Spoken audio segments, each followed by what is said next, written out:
Depuis plusieurs jours, des soupçons de pédopornographie pèsent sur Pierre Palmade.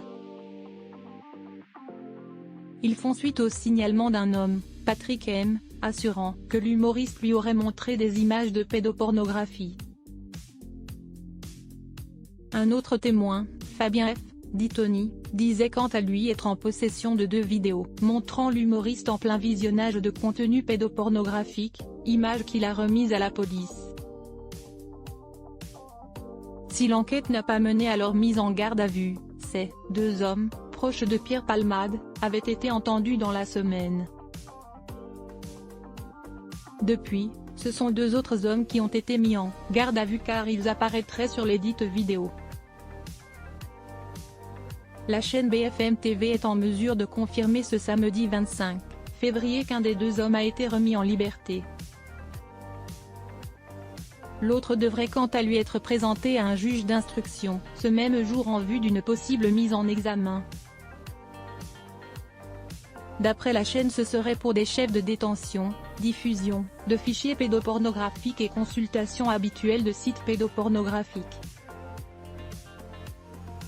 La descente aux enfers a débuté le 10 février dernier pour Pierre Palmade, à l'origine d'un grave accident de la route ayant fait 3 blessés graves dont une femme enceinte ayant perdu son bébé.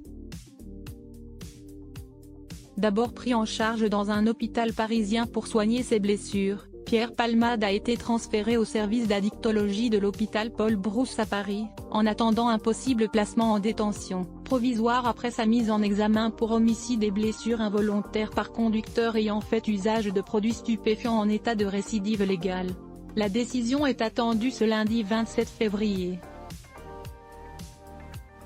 Depuis l'accident, Pierre Palmade est donc aussi visé par une 3e enquête ouverte à Paris pour détention d'images à caractère pédopornographique.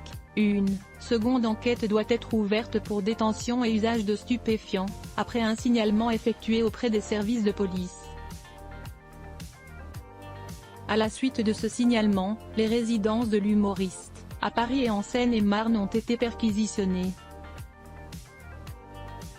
2 personnes ont été entendues.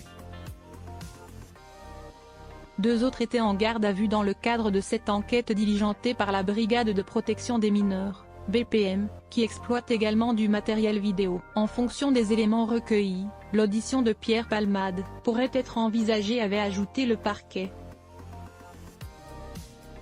Pierre Palmade reste présumé innocent des soupçons de pédopornographie jusqu'à la clôture définitive de l'enquête.